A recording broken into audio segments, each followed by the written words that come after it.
Hello everyone. और आज हम समरी करने जा रहे हैं आर के नारायण की नॉवल गाइड की, जो कि 1958 में पब्लिश हुआ था। तो अब हम इसे शुरू करते हैं। शुरुआत होती है राजू के इंट्रोडक्शन से। राजू जो कि एक गांव के पास से गुजर रहा होता है, और तभी कुछ लोग उसे संत समझ लेते हैं, एक होली मैन समझ लेते हैं। वो एक दिन मंदिर के पास पहाड़ पर बैठा होता है, तभी एक वेलन नाम का आदमी आता है, और वेलन राजू को बोलता है कि मेरी एक प्रॉब्लम है, उसे प्लीज़ सॉल्व कर दो।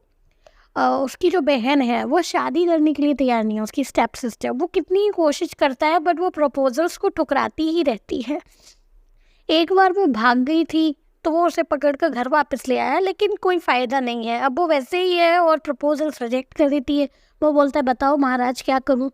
अब जो हमारा कैरेक्टर है राजू, जो असल में एक संत नहीं है, पर उसे सॉल्यूशंस करने का बहुत शौक है। वो लोगों की समस्याओं का सॉल्यूशन ढूंढना चाहता है। ये उसके पास से जुड़ी हुई बातें हैं, उसकी पुरानी आदतों में से एक है। तो वो बोलता है कि ठीक है, मैं तुम्हारी बहन से मिलूंगा, बात करूंगा, तो तुम उसे ले आना। अगले दिन वो आदमी वेलन अपनी बहन को ले आता है राजू से मिलवाने, और उसकी कुछ समय बाद वो लड़की शादी के लिए हाँ कर देती है। और जब उस वेलन की बहन की शादी हो जाती है तो वो नए कपल को राजू से मिलवाने के लिए, संत से मिलवाने के लिए लेकर आते हैं। तो और गांव वाले भी आने लगते हैं। उन्हें पता चलता है कि राजू तो सच में बहुत बड़ा संत है। उन्हें लगता है कि संत महात्मा बहुत अच्छे, उन्होंने उसकी बहन को तैयार कर लिया। धीमे धीमे लोग उसे और ज़्यादा सेंट की तरह ट्रीट करने लगते हैं, उसके आसपास आने लगते हैं। राजू सोचता है कि वो यहाँ से चला जाए तो ही ठीक रहेगा, वो इन लोगों को ऐसे धोखे में नहीं रख सकता। फिर वो डिसाइड करता है कि वो यहाँ ही रहेगा। अब राजू की पॉपुलैरिटी लोगों में बढ़ती चली जाती है। राजू गांव के लोगों को कहता है कि जो आपके बच्चे हैं जब चराने जाते हैं अपने कैटल्स को इस पहाड़ पर, तो एक टीचर इन बच्चों को पढ़ा भी सकता है।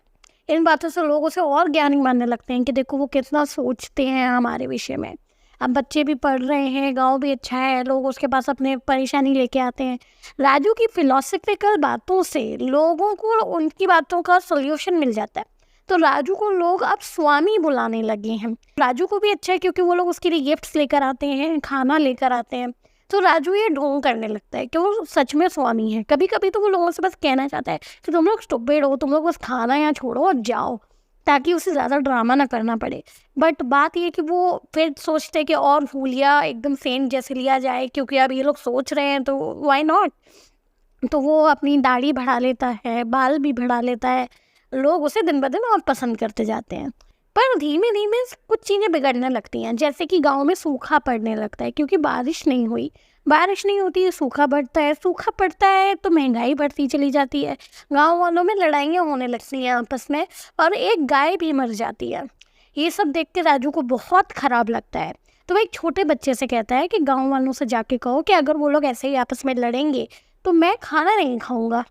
तो बच्चा छोटा था तो वो कंफ्यूज हो जाता है। वो जाके गांव वालों से कह देता है कि स्वामी जी ने ये कहा है कि क्योंकि बारिश नहीं हो रही है, इसीलिए अब स्वामी जी अनशन करेंगे, भूखे रहेंगे, फास्ट करेंगे जब तक कि बारिश नहीं हो जाती। अब गांव वाले आते हैं, गांव वालों को लगता है कि राजू करने वाला है फास्ट, तो वो उसके लिए खाना नहीं लेके आते। तो राजू समझता नहीं कि आज जो लोग खाना क्यों नहीं लेके आए हैं।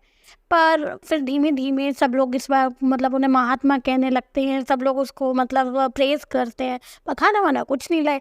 तो जो वेलन होता है वो राजू से बोलता है कि जब तक बारिश नहीं आएगी तब तक आप फास्ट करोगे, और है ना अगर ज़रूरत पड़ेगी तो आप नदी में भी खड़े रहोगे जब तक बारिश में नहीं आएगी।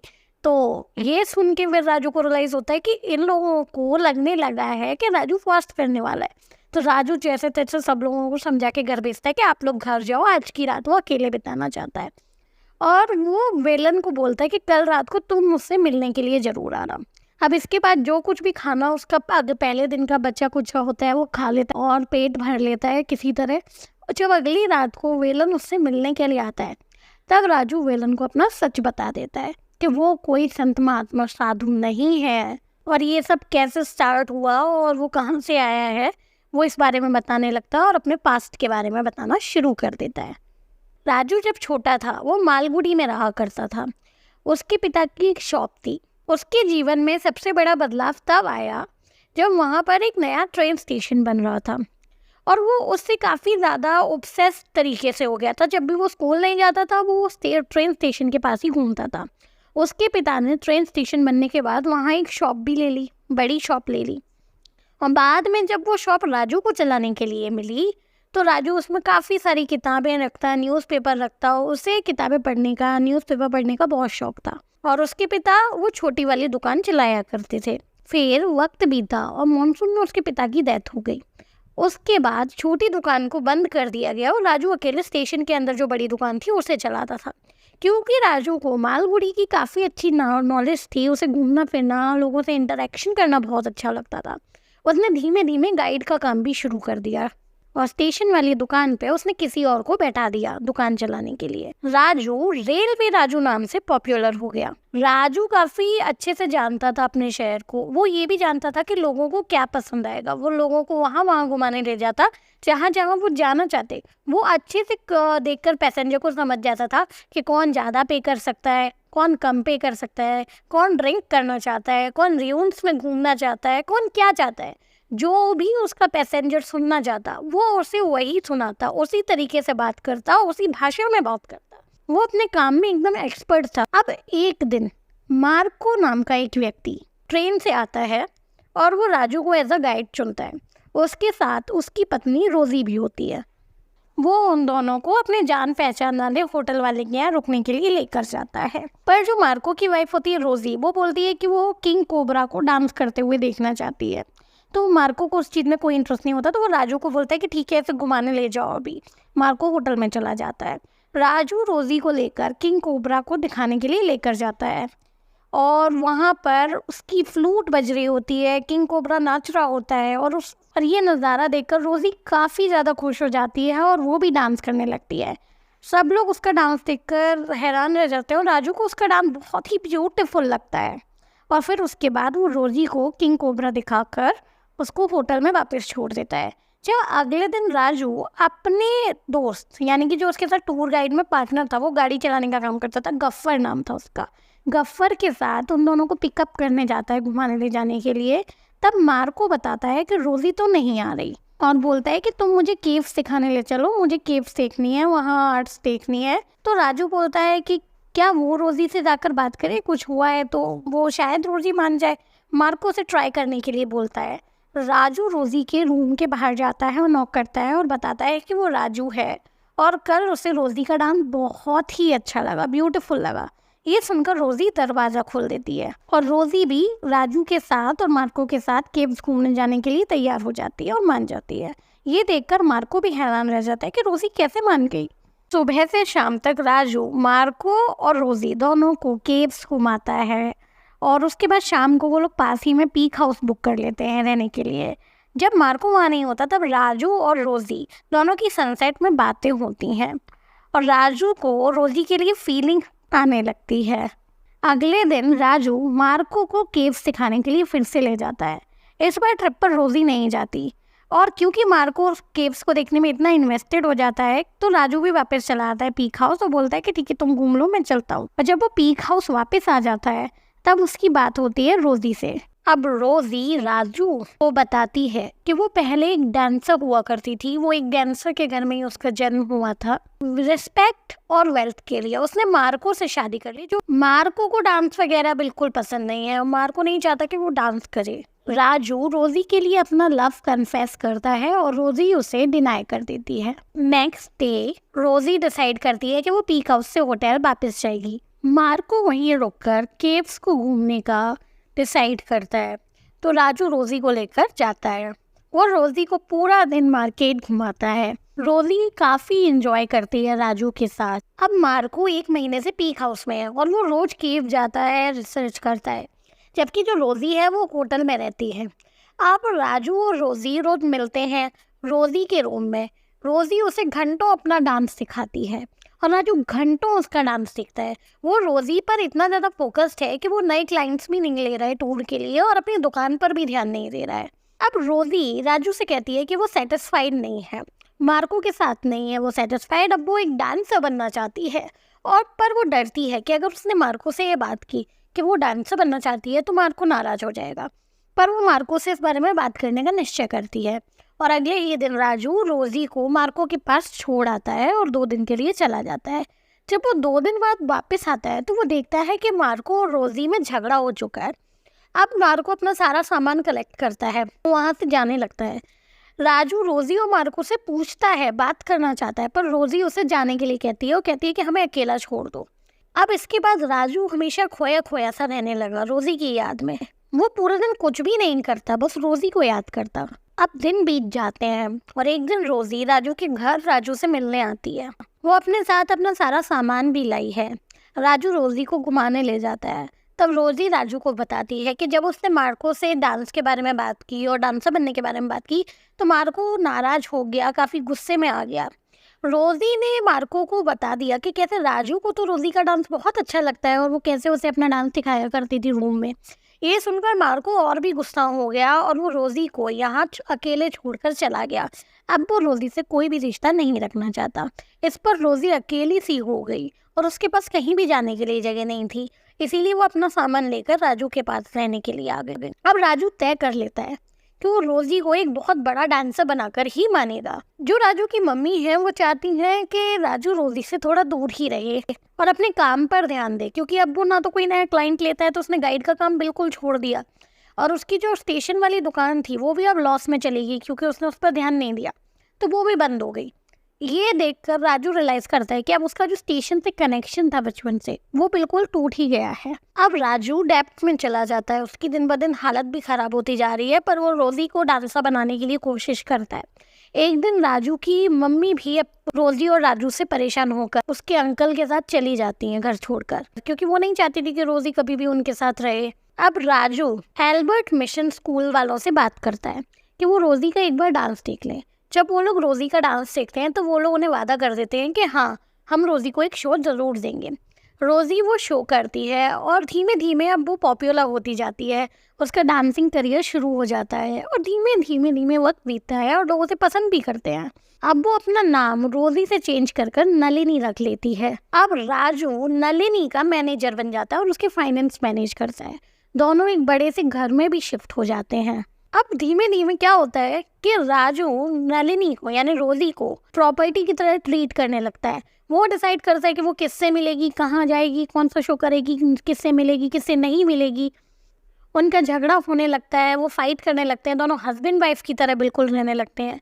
रोजी को घूमना फिरना बहुत पसंद है, साइट्स देखना अच्छा लगता है, जबकि राजू को नहीं पसंद। रोजी के लिए पैसे इतने मैटर नहीं करते, नलिनी के लिए पैसे इतने मैटर नहीं करते, पर राजू के लिए पैसे बहुत मैटर करते हैं। एक दिन पोस्ट आती है और पोस्ट में निकलती है एक किताब जो कि मार्को ने लिखी है उसकी रिसर्च के ऊपर, जो उसने केव्स में की थी उसके ऊपर, जिसमें उसने राजू को भी मेंशन किया था क्योंकि राजू उनका गाइड था। तो राजू को वो किताब मार्को ने गिफ्ट के रूप में भेजी होती है।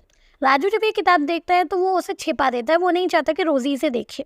एक दिन रोजी को इस बात का पता चल जाता है और रोजी इमोशनल होती है और वो यहाँ तक कह देती है कि उसे मार्को पे काफ़ी प्राउड है। अब एक दिन लेटर आता है मार्को के द्वारा और उस लेटर में लिखा होता है कि एक लॉकर है बैंक में उनका, उसमें कुछ जूल्स रखे हुए हैं। उसे इस कागज़ों पर रोजी के साइन चाहिए। जब रोजी ये साइन कर भिजवा देगी तो वो जूल्स मार्को रोजी को भिजवा देगा, वो रोजी के ही हो जाएंगे। ये लेटर मिलता है राजू को, तो राजू ये रोजी को दिखाता नहीं है। वो इसे रोजी को दिखाना भी नहीं चाहता क्योंकि उसके दिमाग में इस वक्त बहुत सारी बातें चल रही हैं, पर वो खुद को कंट्रोल भी नहीं कर पाता और वो रोजी की नकली साइन कर उन पेपर्स पर मार्को को भिजवा देता है। अब एक दिन रोजी की एक शो की नाइट होती है, तभी वहाँ पर एक पुलिस वाला जो कि राजू का दोस्त होता है वो आता है और उसे बताता है कि तुम्हें पुलिस ढूंढ रही है और तुम्हें कोर्ट चलना होगा क्योंकि मार्को ने तुम्हारे खिलाफ केस दर्ज करा दिया है फॉर्जरी का, क्योंकि तुमने रोजी के नकली साइन किए हैं। तो वो उसे कोर्ट लेकर जाता है। जब रोजी को ये सब कुछ पता चलता है तो रोजी इसे कर्मा बताती है। अब राजू के ऊपर केस चलता है और राजू को 2 साल की जेल हो जाती है। अब नलिनी रोजी डेप्ट में पड़ जाती है और राजू का भी डेप्ट होता है, तो वो उसे चुकाने के बारे में राजू से कह देती है। राजू को जब जेल हो जाती है तो वहाँ जो प्रिजनर्स होते हैं वो भी राजू को पसंद करते हैं उसकी बातों से, वो लोग भी उसके दोस्त बन जाते हैं, वो लोग उसे टीचर बुलाने लगते हैं। राजू अखबार में रोज रोजी को देखता है। रोजी बहुत पॉपुलर हो चुकी है नलिनी के रूप में, पर अब नलिनी मद्रास में सेटल हो गई है और मालगुडी से चली गई है। एक दिन राजू का सेक्रेटरी आता है और राजू को बताता है कि नलिनी ने राजू के ऊपर जितना भी लोन था, डेप्ट था, सारा का सारा चुका दिया है। रोजी सब कुछ छोड़कर चली गई है, जो कुछ भी वहाँ था। वो बस मार्को की बुक अपने साथ ले गई है। ये सुनकर राजू और ज्यादा एंग्री हो जाता है। जब राजू की 2 साल की सजा खत्म हो जाती है जेल से, तब वो जेल से निकलकर उस गांव से निकल रहा होता है। वेलन और बाकी सब लोग उसे संत समझ लेते हैं। वो सोचता भी है कि उसे मालगुड़ी वापस चले जाना चाहिए अपने पुराने लोगों के पास, पुरानी जिंदगी में। उसे यहाँ संत बनकर रहने का ऑप्शन भी काफी अच्छा लगता है, इसीलिए फिर वो इन लोगों के बीच में रह जाता है। और अब हम लौटते हैं प्रेजेंट में, जहाँ राजू वेलन को अपनी कहानी सुनाकर खत्म करता है। तो जो वेलन है वो अब भी कुछ नहीं कहता, वो राजू से कहता है स्वामी जी। और तब राजू को रियलाइज होता है कि वेलन को कोई फर्क ही नहीं पड़ा है स्टोरी से, और वो रियलाइज करती है ये गांव वाले उसे स्वामी समझ चुके हैं और हम वो इसे ऐसे नहीं छोड़ेंगे। अगले दिन एक जर्नलिस्ट आता है और स्टोरी को कवर करता है कि कैसे स्वामी जी फास्ट करने वाले हैं गांव में बारिश लाने के लिए। राजू पानी में जाकर खड़ा हो जाता है। अब राजू लोगों को अपना सच भी बताना चाहता है, बट वो इन लोगों के टुवर्ड काफ़ी सॉफ्ट सा हो जाता है। और उसके बाद वो एक्चुअली डिसाइड करता है कि वो 10 दिन का फास्ट करेगा पानी में खड़े रहकर, ताकि बारिश आ जाए। और ऐसे ही दिन बीतते चले जाते हैं। राजू पॉपुलर होता जा रहा है, 10 दिन बीत जाते हैं और राजू स्टिल वहीं खड़ा है। उसने ना कुछ खाया है ना कुछ पिया है। लोग उससे मिलने आते हैं, डॉक्टर्स आते हैं, डॉक्टर्स राजू को समझाने की कोशिश करते हैं। 11वां दिन होता है और राजू काफ़ी वीक हो चुका है, कमज़ोर हो चुका है, पर उसे आसमान की ओर कुछ धुंधला दिखाई देता है, कुछ ब्लरी दिखाई देता है। और राजू एंड में कहता है, ऐसे करता है कि उसे दिख रहा है कि बारिश आ रही है, बारिश आ रही है, और वो ऐसा कर कर लेट जाता है।